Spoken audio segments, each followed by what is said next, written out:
Mesdames et messieurs, bonjour, bonsoir, je suis PF pour LTLT, Lakers tout le temps, la chaîne francophone des Lakers. Ça y est, les playoffs commencent, le moment le plus excitant de la saison. Nous allons analyser les forces en présence, donner nos pronostics. Nous allons commencer à l'Est pour terminer à l'Ouest avec les Los Angeles Lakers. Lakers tout le temps, c'est tout de suite. Step 1, wake up early, gonna rise with the sun. Step 2, get some good, some food in you. Step 3, think real hard about what you wanna be. Step 4, everybody just do your thing. Wake up, today's gonna be a good day. Wake up, today's gonna be a good day. Wake up, today's gonna be. Le premier match-up entre les Milwaukee Bucks et le gagnant du match de play-in de ce soir entre Chicago qui se déplace à Miami. Laquelle de ces deux équipes va passer? En tout cas, sur ce que j'ai vu sur les matchs précédents, je pourrais dire que le momentum est légèrement à l'avantage de cette équipe de Chicago. Mais méfiez-vous de Miami qui a pris une véritable claque la dernière fois face à cette équipe d'Atlanta. Si Miami fait son travail correctement, normalement, il devrait passer et affronter cette équipe de Milwaukee. Cette équipe des Bucks que je donne favori principal, favori numéro 1 à l'Est. Pourquoi? Parce que il y a Giannis Antetokounmpo, on sait qu'il va jouer à un très haut niveau. À côté de lui, il y a une équipe qui est stable, où la défense est extrêmement puissante, extrêmement performante, avec des pivots, avec des contreurs, avec des joueurs qui sont capables, dans un small ball, de quand même garder une dimension physique. Peut-être un petit bémol dans cette équipe, c'est sur le poste 5, où il n'y a pas de doublure à Brook Lopez. Mais ça, c'est pas grave, puisque derrière, il y a Bobby Portis qui vient et qui joue ce rôle de doublure. Du coup, Milwaukee passe dans une structure de small ball qui leur permet de switcher tout en défense et ça devient extrêmement difficile pour l'équipe adverse. Que ce soit Miami ou Chicago, je ne vois pas l'une de ces équipes poser problème à cette équipe souveraine des Milwaukee Bucks qui a l'expérience, qui a le meilleur joueur de la série, quoi qu'il arrive, et qu'il y a des lieutenants qui sont extrêmement complémentaires de ce joueur qui est Giannis Antetokounmpo. En tout cas, pour moi, les clés de la série, c'est bien sûr quel niveau de Giannis, est-ce un Giannis MVP? Si c'est Giannis MVP, c'est fini, il n'y a plus rien à faire. En plus, la défense de Milwaukee Bucks. Ensuite, quel est l'état de forme de Chris Middleton? Pour moi, ces clés-là, ce sont des clés qui sont relatives seulement à l'équipe de Milwaukee. Autrement dit, c'est Milwaukee qui va décider de comment va se passer cette série. En tout cas, je vois Milwaukee en 4 si c'est face à Chicago ou en 5 matchs si c'est face à l'équipe de Miami. La deuxième série à l'Est entre les Boston Celtics, finalistes de la saison dernière, et Atlanta, les Atlanta Hawks de Trae Young. Une équipe surprise qui vient d'humilier en fait sur son terrain l'équipe de Miami. On en a parlé dans le preview précédent. En tout cas, ce match, ça va dépendre de plusieurs choses. Ça va dépendre de coaching entre, d'un côté, Quinn Snyder, qui est un coach affirmé, tactique, reconnu, qui va faire des ajustements pendant cette série, et Joseph Mazzulla, qui est le plus jeune coach de la NBA à 34 ans seulement. Figurez-vous qu'il est beaucoup plus jeune que LeBron James. Donc, comment ce jeune coach va-t-il répondre aux assauts de cette équipe d'Atlanta qui est dans une très bonne dynamique?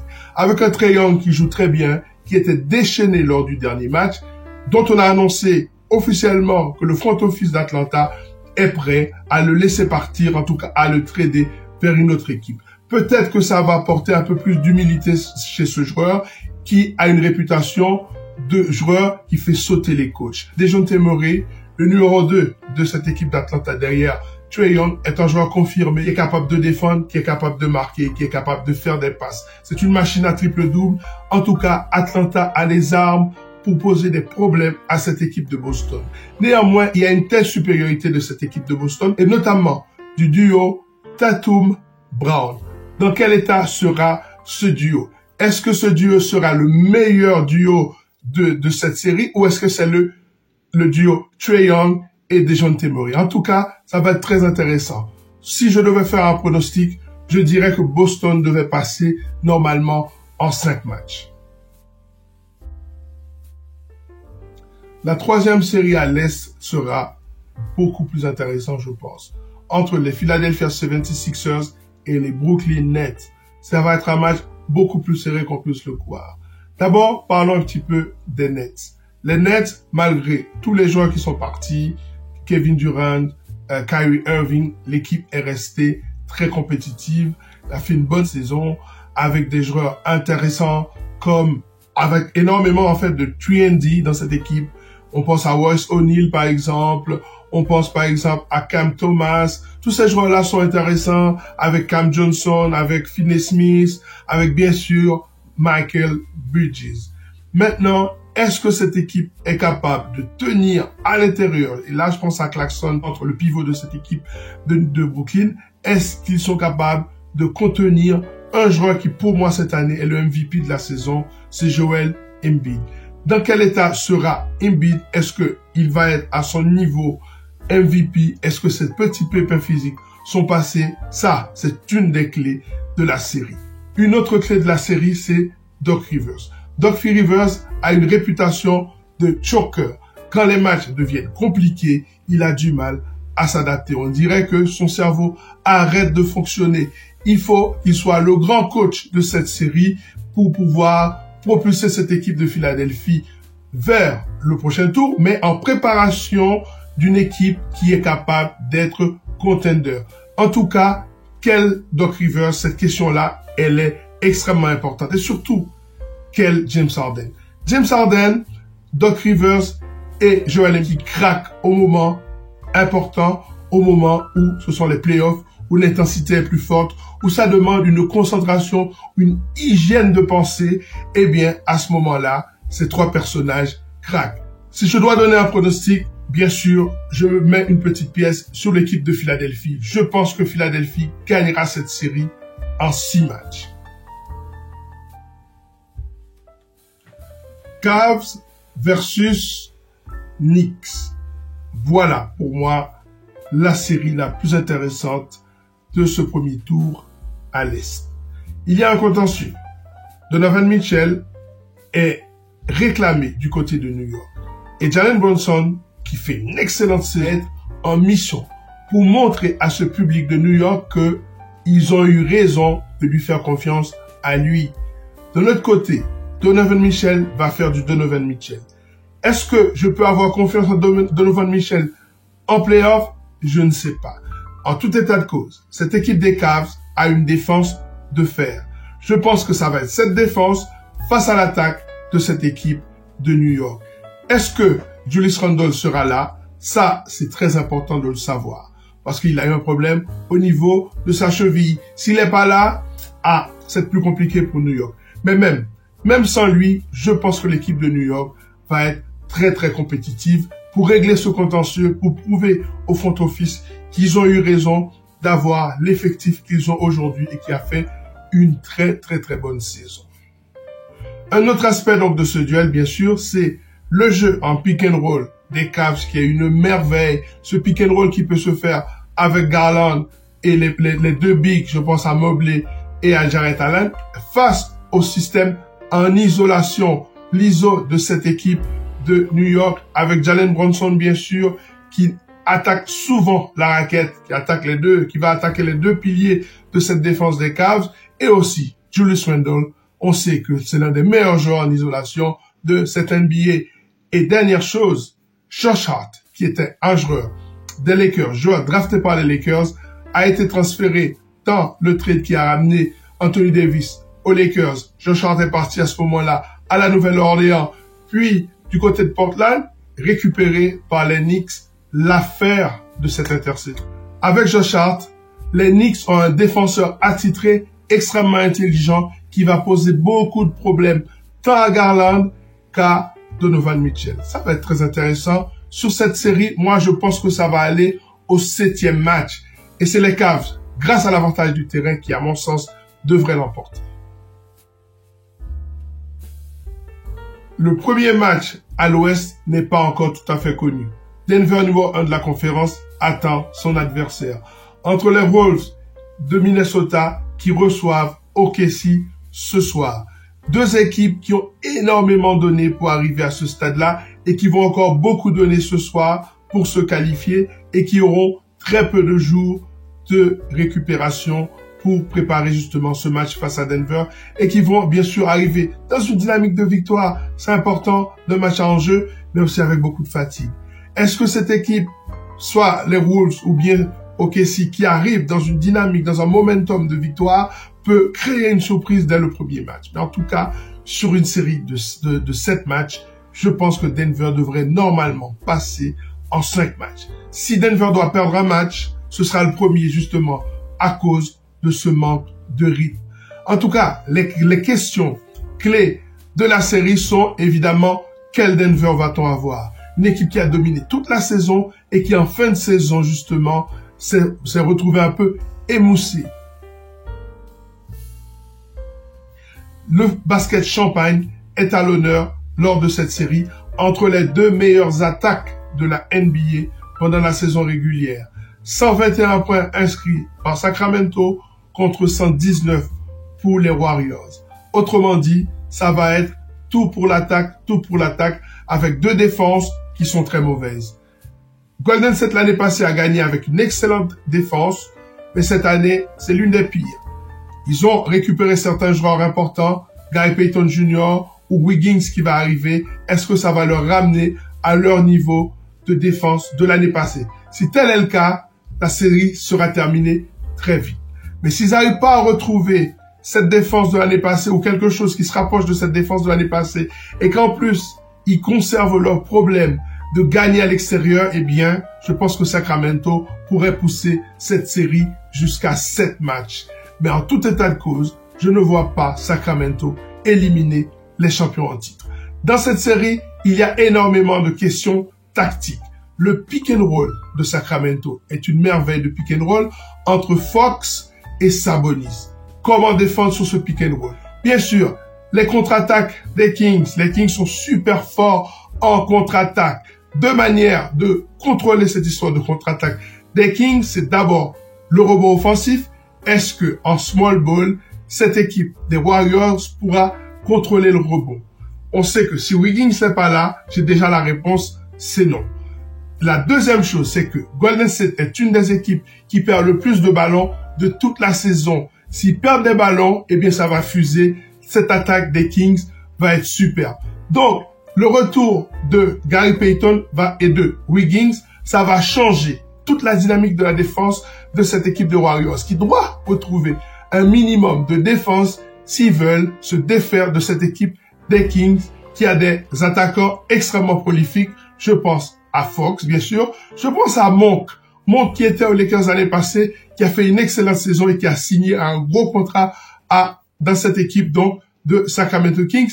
Il y a Kevin Huerter aussi, qui était à Atlanta. Un joueur aussi qui apporte beaucoup de choses au niveau du scoring, mais rien au niveau de la défense. Et dernière chose, cette confrontation de ce basket champagne entre les Warriors et les Kings, c'est le retour entre Mike Brown et Steve Kerr. Les deux coachs l'année passée, le coach principal des Warriors l'année passée et le premier assistant coach. C'est la bataille de mecs qui se connaissent très bien. Ça va être magnifique. Basket champagne dans cette série. Les Suns de Kevin Durant et de sa clique d'un côté et le groupe des Clippers mené par un Kawhi Leonard extrêmement remonté. Je vois une série en 7 matchs. Malgré tout ce que tout le monde donne les Suns favoris de cette série. Pour moi, ils sont favoris certes parce qu'ils ont l'avantage du terrain et qu'ils ont énormément de puissance au niveau du scoring potentiel. Mais il reste quelque chose que possèdent les Clippers que ne possèdent pas les Suns. C'est la profondeur du banc. Et surtout, la profondeur en 3&D. Comment mettre en valeur cette profondeur par rapport à la pauvreté du banc des Suns, ça va être pour moi l'enjeu de cette série. Alors, il y a plusieurs questions qui sont des questions clés, qui sont des clés donc de cette série, notamment quel rôle va jouer Monsieur Kawhi Leonard en défense et en attaque. On sait qu'il n'aime pas trop défendre sur la superstar de l'autre côté. Comme ça, il peut conserver son énergie pour être le principal scoreur de son équipe. Donc, du coup, il y a un élément qui devient important dans cette équipe, c'est monsieur Russell Westbrook. Ne m'appelez pas hypocrite. Vous savez que quand il était aux Lakers, je n'ai pas arrêté de le critiquer. Mais c'est parce que le contexte est différent. Dans cette équipe de Clippers, on a besoin qu'il ait la balle en main. Dans l'équipe des Lakers, on voulait qu'il soit de l'autre côté, qu'il soit sans ballon. Et dans un jeu sans ballon où LeBron est le principal détenteur le dépositaire du jeu de cette équipe des Lakers, eh bien, comme il n'a pas de tir extérieur, M. Westbrook, il était un peu inutile dans cette structure des Lakers. Alors que dans cette équipe des Clippers, c'est tout à fait le contraire. La star, la superstar de cette équipe, c'est Kawhi. Ce n'est pas un grand playmaker. Il a besoin de quelqu'un d'autre qui porte le ballon et qui puisse lui donner ce ballon dans son spot, c'est-à-dire dans la zone des bonnes affaires, c'est-à-dire dans le mid-range. C'est un joueur qui n'attaque absolument pas l'anneau. Il est dans le périmètre, c'est là qu'il opère. Et à ce moment-là, que ce soit en pick and roll ou en isolation, il y a moyen que Westbrook lui apporte le ballon dans ce secteur. Et c'est pour ça que Westbrook est très important dans cette équipe des Clippers. Parce que Westbrook, il n'a pas oublié de jouer au basket, c'est juste que le fit aux Lakers n'était pas bon. En tout cas, la profondeur du banc des Clippers devrait faire son travail. Batum doit être le Scottie Pippen de cette équipe des Clippers parce qu'il va défendre sur un monstre. Il va défendre sur KD qui est extrêmement frais. Est-ce qu'il pourra ralentir son apport? Il y a derrière Covington aussi qui doit apporter sa pierre à l'édifice. Il y a aussi Powell qui doit apporter. Justement, il faut que cette profondeur serve à quelque chose. Et puis, dernière chose, le combat dans la raquette. Est-ce que Zubac peut arrêter, en tout cas, réduire l'apport de Ayton dans la raquette? On sait que Zubac, désormais, a du renfort, puisqu'il y a Mason Plumlee qui est en backup derrière lui. De l'autre côté, il y a Biyombo. Cette confrontation des pivots est importante, surtout au niveau des rebonds. Parce que si les Suns commencent à mettre des paniers, et quand même quand ils ratent les paniers, ils récupèrent le ballon en rebond offensif, ça va être impossible pour les Clippers. En tout état de cause, je donne les Suns gagnants en 7 matchs. J'avais laissé le meilleur pour la fin. La série extraordinaire qui nous attend entre les Lakers de Los Angeles et les Memphis Grizzlies. Selon les bookmakers, ce sont les Grizzlies qui sont légèrement favoris. Mais moi, je me mouille déjà. Les Lakers vont passer dans cette série. Mais pour cela, il faut que beaucoup de choses soient mises en place. Par exemple, il faut que LeBron retrouve son énergie et sa science du jeu qu'on n'a pas vu face aux Wolves. Il faut qu'Anthony Davis soit le monstre qu'il est capable d'être. Parce qu'il va être défendu dans cette série par Jalen Jackson Jr., qui est pour moi le meilleur défenseur sur cette saison. À côté de ça, il faut que les Lakers puissent créer des tirs. Il faut qu'ils arrivent dans les moments où le jeu ralentit. Il faut qu'ils arrivent à trouver des solutions. On l'a pas vu du tout face aux Wolves. D'ailleurs, ça a mis les Lakers en grande difficulté. Parce qu'au moment où vous arrivez à contrer les Wolves, où les Wolves n'arrivaient plus à mettre un seul panier parce que la défense des Lakers est élite, eh bien, les Lakers n'arrivaient pas non plus à marquer des paniers. En tout cas, les role players vont jouer leur rôle, doivent jouer leur rôle, c'est le cas de le dire. Je pense à Jared Vanderbilt qui a un travail à faire sous Ja Morant, parce que c'est ça la question principale. Qui va défendre sous Ja Morant? Les Lakers n'ont pas ce joueur. Ils n'ont pas un arrière teigneux, ils n'ont pas un arrière défenseur capable de défendre sur Ja Morant. Dès lors, c'est un système qui doit régler ce problème. Il y aura bien sûr du River sur lui, il y aura du D'Angelo Russell, pitié non, il y aura du Jared Vanderbilt. J'ai vraiment espoir que Jared Vanderbilt pourra rester devant Morant. C'est notre seul espoir, en tout cas, par rapport à cette question de Morant. Si on n'arrive pas à arrêter Morant, il faudra prendre une décision. Soit on met un bloc devant lui, on dit, lui, il va pas nous battre, et on laisse la responsabilité aux autres de nous battre. Mais on sait que ce sont des shooters, il peut avoir des blowouts dans cette série. Ou alors on dit, ok, on va rester en 1 contre 1, on va laisser plutôt Morant nous battre et alors on va contrôler le périmètre. Toujours est-il que le pick and roll de cette équipe de Memphis est très dangereux. De l'autre côté, la bataille entre Jaren Jackson Jr. et Anthony Davis doit tourner à l'avantage d'Anthony Davis. Jaren Jackson Jr. a tendance à faire des fautes, beaucoup de fautes. Il faut savoir que les Lakers, cette saison, c'est l'équipe qui provoque le plus de fautes dans la NBA. Donc ça va jouer. Et en même temps, et ça c'est extraordinaire, c'est l'équipe qui fait le moins de fautes en NBA. Donc ça veut dire qu'ils vont pouvoir défendre sur cette équipe de Memphis sans trop faire de fautes. En tout cas, je prends les paris. Les Lakers vont sortir de cette série victorieux en 7 matchs. Voilà, ça va être terminé pour cette émission consacrée aux playoffs 2023, analyse et pronostic. À très bientôt. Ciao.